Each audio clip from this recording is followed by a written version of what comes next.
Many of the goods we rely on each and every day rely on freight rail for movement across the country, and this process can be impacted by extreme weather and also heat. We're talking tropical storms and hurricanes as well. Joining me now to talk about the push to stay ahead of the weather is Norfolk Southern Senior Vice President of Transportation, Tim Livingston. Thank you for joining me today. Yeah, thanks for being here with us. So we're in the middle of your Network Operations Center. Yep. There's a lot of screens showing a lot of different fancy things behind us. What actually goes on here on a day-to-day basis? Yeah, you are in the nerve center of Norfolk Southern. It is ground zero. It is the command center that handles and controls anything that goes on across the network. In this office that you're sitting in here, you've got roughly 300 people a day in this office managing the operations throughout this network. There are 46 consoles in here. Dispatchers that work around the clock, as well as leadership teams and our resource management. They control movement of our operating plan and deal with anything that would impede the efficient movement of our operations, and focus specifically on doing it safely and efficiently. And when we talk about safety, weather can play a role in that. Right now we're in the middle of heat.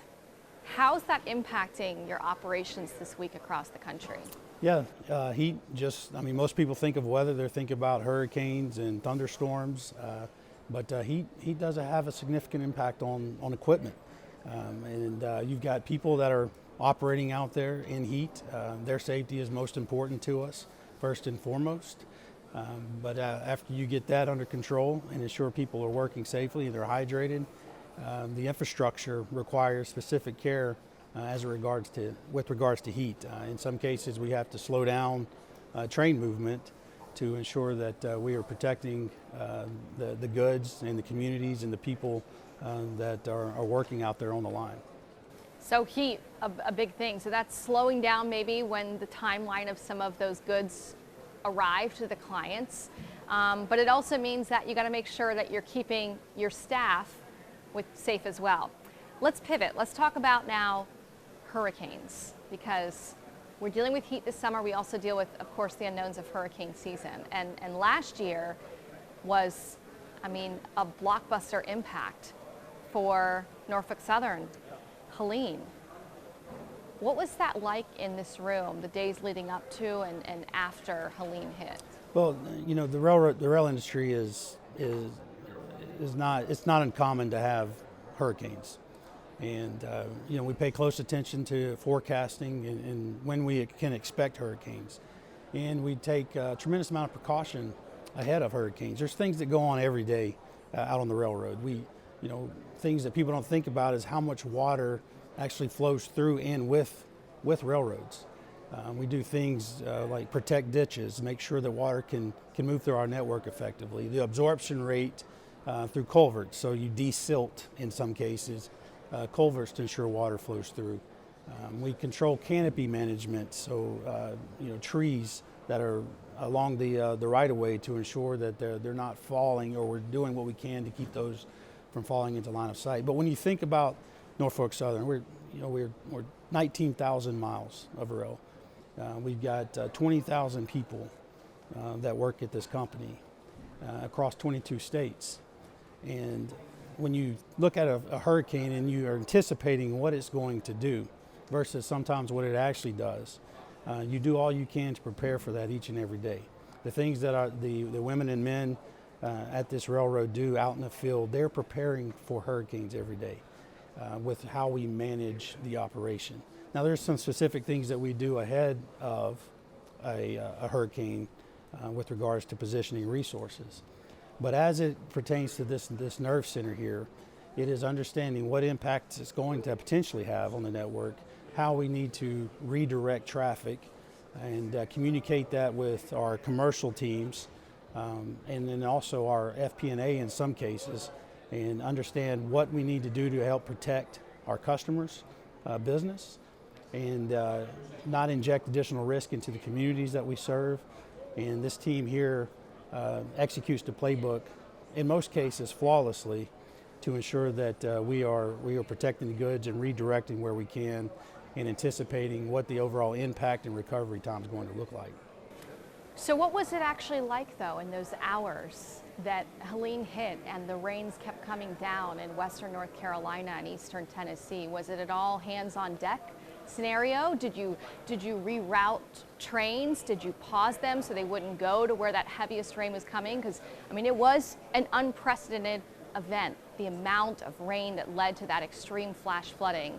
What was it like? Well, we work very closely with, I'm sure you heard of AccuWeather. We work very closely with the meteorologist at AccuWeather. We almost really embed them into our day-to-day operations as a hurricane like Helene is coming on.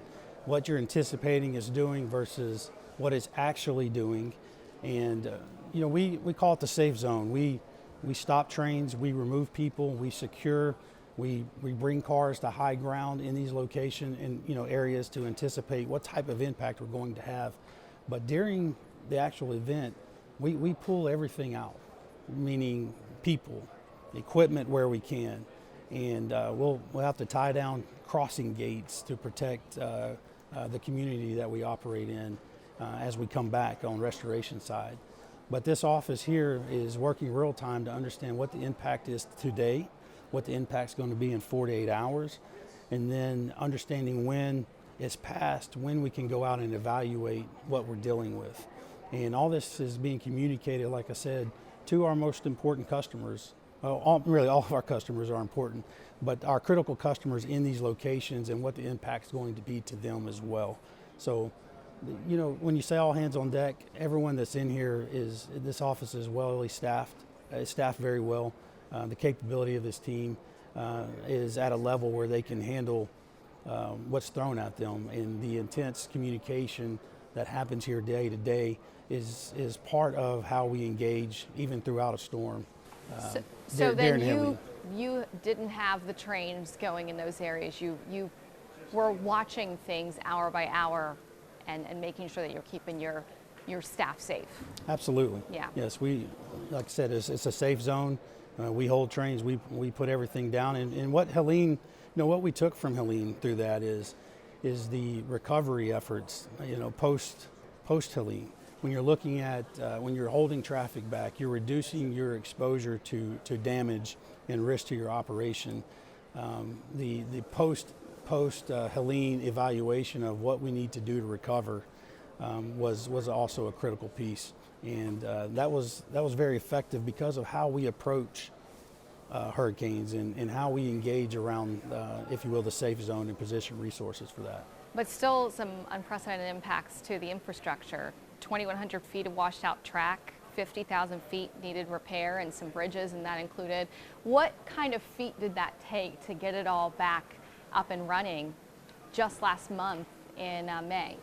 Yeah, tremendous. I mean, first of all, it's the evaluation of the infrastructure and how much damage we actually had. That's first and foremost.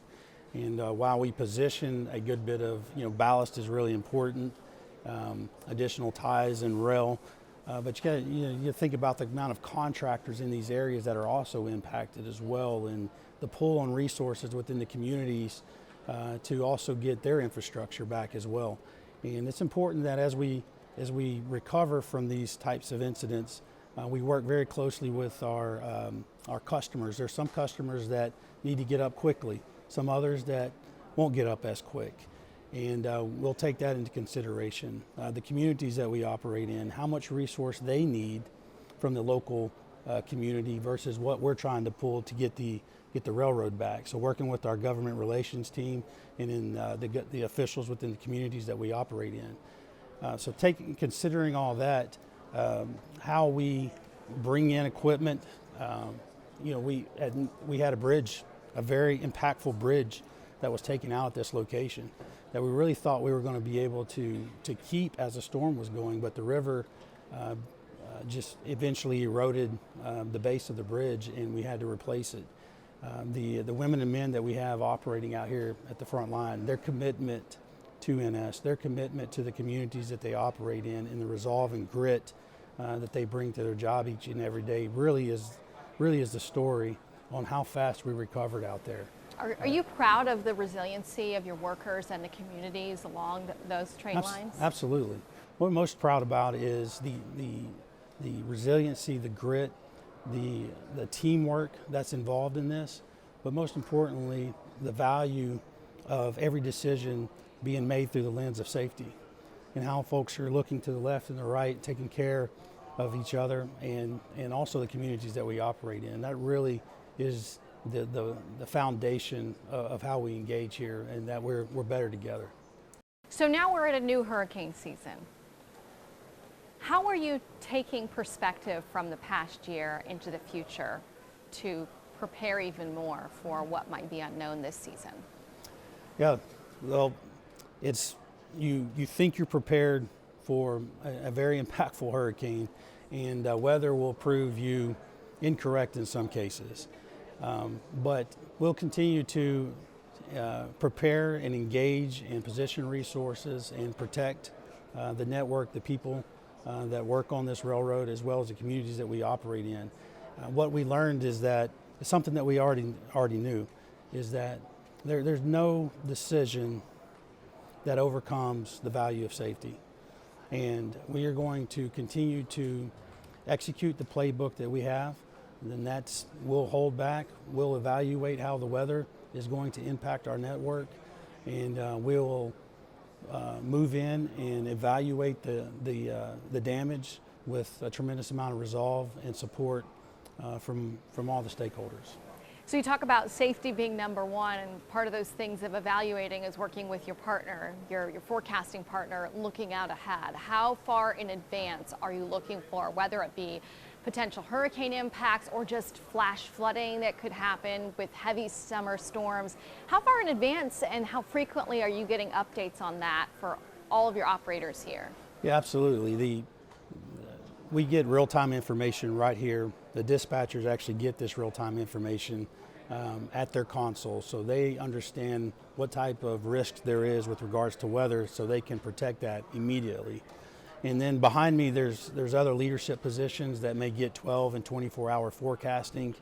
And then, we just got a report on that this may be a very heavy hurricane season. And I'm not the meteorologist here, I don't really understand what goes into that. But I can assure you that, that is something that we take into consideration. But how we're going to engage in the field really isn't going to change per se because of that. But this team here is monitoring real time. They're getting information from third-party meteorologists that's integrated with our network that gives them very specific locations on where this weather is going to have an impact. And we start making decisions on that real time. We forecast those decisions, work closely with our customers and the communities that we operate in to ensure that they understand those impacts, and then we begin to make decisions after that. Can I ask kind of a question that's unrelated to weather? This is a big talking point in the world right now, is artificial intelligence. Is artificial intelligence and machine learning coming into play with routing trains at all in Norfolk Southern, or do you think that human connection is so critical to keeping your products and the communities that your train lines run through safe? Yes. Yeah, the human interaction is a critical element. But we are using machine learning. We are using AI.